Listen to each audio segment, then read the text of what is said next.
اب وہ دو نام اللہ تعالیٰ کے اس پر رض کرتا ہوں جو پہلی دفعہ بیان ہو رہا ہے آج کل. تواب الرحیم کے تقدم و تاخر کے دو عجیب نقطے. انک انت التواب الرحیم، اور بے شک آپ تواب بھی ہیں رحیم بھی ہیں، یعنی آپ توجہ فرمانے والے مہربانی فرمانے والے ہیں. مفسرین لکھتے ہیں کہ اللہ تعالیٰ نے تواب کو پہلے کیوں نازل کیا اور رحیم کو بعد میں کیوں نازل. حضرت والوں ایسے ہی لوگ تھوڑی سر آنکھوں پر بٹھاتے تھے، علماء ایسے ہی تو حضرت پہ فدا نہیں ہوتے تھے. اس کا عجیب نقطہ بیان فرمایا جو قابل وجد ہے.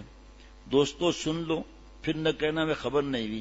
اس تقدم و تاخر کا راز یہ ہے کہ جس پر اللہ تعالیٰ رحمت نازل فرماتے ہیں اس کو پہلے توفیق توبہ دیتا ہے اللہ.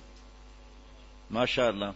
تواب کو اللہ تعالیٰ نے اس لیے مقدم فرمایا کہ ہم جس پر رحمت نازل کرتے ہیں پہلے اس کو توفیق توبہ دیتے ہیں اور توبہ کے ساتھ ہی رحمت نازل فرماتے ہیں. تواب الرحیم جناب، توفیق توبہ اور نزول رحمت دونوں ساتھ ساتھ چلتے ہیں. آگے آگے توفیق توبہ، ساتھ ملا ہوا نزول رحمت. دونوں آپس میں ایک دوسرے کے جار اور جیران یعنی پڑوسی ہیں، ایک دم ملے ہوئے آتے ہیں. توفیق توبہ اور رحمت کا نزول ساتھ ساتھ ہوتا ہے.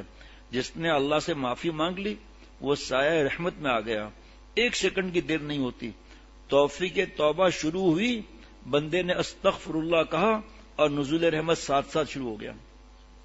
جناب ایک سیکنڈ کی تاخیر نہیں ہوتی. لیکن توفیق توبہ چونکہ مقدم ہے، خواہ ایک سیکنڈ کی درجے میں صحیح. کیا بات ہے، کئی مایوسی ہو سکتی ہے بھائی. ماشاء اللہ. اس لیے اللہ تعالی نے تواب کو مقدم کیا اور رحیم کو مؤخر فرمایا.